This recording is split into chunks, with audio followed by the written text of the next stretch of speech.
With the Realme GT Neo 3 and the OnePlus 10R, as of today, if someone says Dimensity 8100, you think $500, 35,000 rupees. Well, Xiaomi doesn't want you thinking that way. Meet the Redmi Note 11T Pro Plus, a phone that's paired with the same Dimensity 8100, but also one that happens to be priced way lower. So how did Xiaomi, or Redmi in this case, manage to pull this off? Where were corners cut to hit this impressive price point? Let's get the unboxing out of the way and find out in today's video. Hey guys, Ash here from C4eTech, and if you do end up liking what you see, thumbs up, subscribe, turn on notifications by hitting that bell icon. Let's get started. We get a standard Redmi box. Let's open it up. Once we do, we are greeted by this white insert. This one contains a SIM ejector tool that's followed by a quick start guide and a soft case, a standard for Redmi. Next up, we get to the Note 11T Pro Plus itself. Let me remove the plastic. Guys, this is the midnight black variant. Redmi also offers this phone in atomic silver and time blue. There's even an Astro Boy limited edition at the moment. Anyways, coming back to the box, we have a USB Type-A to Type-C cable with orange accents, followed by a 120-watt fast charger. So that's pretty much it for the box contents. Now, before we proceed further, I think this is as good a time as any to explain the differences between the regular Redmi Note 11T Pro and the Plus version. So both these phones, the 11T Pro and the 11T Pro Plus, are effectively the same phone. They just have one, or rather two, differences. The 11T Pro has a 5080 mAh battery with a 67-watt charger. The 11T Pro Plus, on the other hand, offers a lower capacity battery but a higher wattage charger, 4400 mAh and 120 watts. This is kind of similar to what we've seen with the OnePlus 10R and the Realme GT Neo 3, just that those phones didn't get a Plus variant, they just put the charging capacities in parentheses. Anyways, Redmi here promises 0 to 100 in just 19 minutes, which is quite impressive. And you also get Xiaomi's Surge P1 chip to monitor and keep temperatures under check when charging. Anyone remembers the Surge branding? Xiaomi actually launched a phone with a Surge chip. If you do remember it, let me know which phone that is in the comments below. With those differences out of the way, just keep in mind for the rest of the video, whenever I say 11T Pro, it means 11T Pro and the 11T Pro Plus.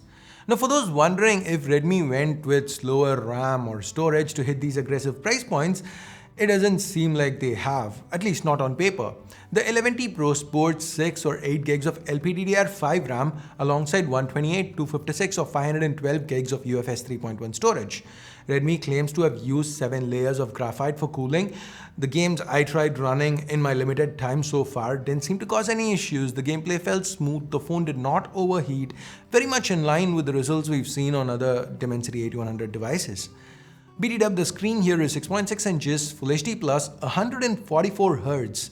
So you can manually choose between 60, 90 and 144 Hz. Leaving it on auto should theoretically let the phone switch between 30, 48, 50, 60, 90, 120 and 144 Hz based on what's happening on screen. For example, 30 Hz when you play a video. Now that said, this is an IPS LCD panel, so in a way we've taken a step back. We do lose out on AMOLED. It's definitely a bummer, but as far as LCD panels go, it seems to be a good one. Redmi's included DC dimming to avoid screen flickering at lower brightness levels, and also HDR support, even Dolby Vision. This display is covered by Corning's Gorilla Glass, though Redmi is not confirmed which version they've used. We still get stereo audio output, Dolby Atmos, so the speakers sound pretty loud, pretty clear. And while we are here, let me quickly walk you through the rest of the placements. Apart from the primary speaker, we also get the Type-C port and a SIM tray to the bottom. There is no support for microSD, but see that orange grommet? That's there because we still have an IP53 rating. The secondary speaker, it resides up top alongside the IR blaster, which is still retained, and a headphone jack. The left's clean, while the power and volume keys are located to the right. Now, given this is an LCD panel, here the power key has a fingerprint scanner built into it, which was pretty quick and responsive. The 16 megapixel selfie camera sitting in this hole punch helps with face unlock and was just as fast. Actual selfies themselves were okay, skin tones felt slightly off, and the images, they appeared over sharpened. Here are a few more samples, let me know what you think about them. Now to the back, we have a triple camera array. A 64 megapixel primary, an 8 megapixel ultra wide alongside a token 2 megapixel macro. Images seem decent, nothing exceptional. I'd say this is probably where corners were cut to hit those impressive price points. I found the dynamic range especially to be a little lacking. The colors were okay, at least initial impressions. There is support for 4K video recording at up to 30 FPS, but given the lack of stabilization, optical or electronic, the footage was pretty shaky. Now another area where something premium had to go was with the back.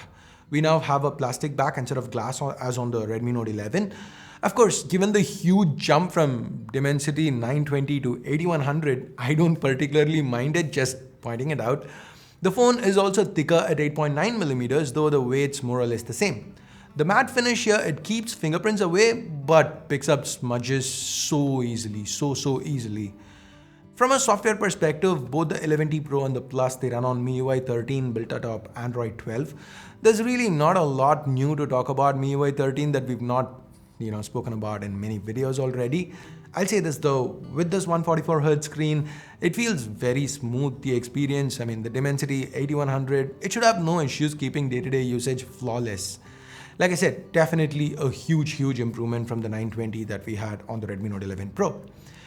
Alright guys, now it's time to talk pricing. The Redmi Note 11T Pro starts at 1799 RMB for the base 6128 and the Pro Plus tops out at 2499 RMB for the 8512. So that makes the pricing extremely competitive, very aggressive from Redmi. Well, yes, we do lose out on stuff like optics, build quality in comparison to other phones with the Dimensity 8100. The Redmi Note 11T Pro and the Pro Plus seem to be very strong options if you're just going to be focusing on performance. Now the cameras, the build, they're fine, they're what they are. They don't have any obvious flaws, though they're not very premium. Now don't get me wrong, this is a phone where Redmi's gone performance first, but I like it. Traditionally, Redmi's best phones have been when they've gone performance first. Personally, I also feel some of their weaker launches were when they've tried to market the cameras or the glass bodies. Of course, there have been exceptions like the K20 series where they nailed everything at once. But I'm someone who appreciates performance, and here I don't really mind the sacrifices made on other fronts. Hell, drop the charger, give me Dimensity 9000 at the same price.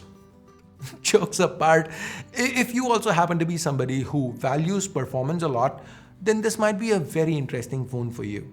Anyways, what do you think about the Redmi Note 11T Pro series? Love the focus on performance, hate the compromises? Let me know all about it in the comments below. And that's pretty much it for this quick little unboxing and hands-on. Leave a thumbs up or a thumbs down based on whatever you felt about this video. Also, subscribe, turn on notifications, hit that bell icon if you haven't yet. Helps me out a lot. Thanks for watching. Until next time, my name's Ash. You've been watching C4E Tech, and I'm signing off for now. You guys have a great day. Bye-bye.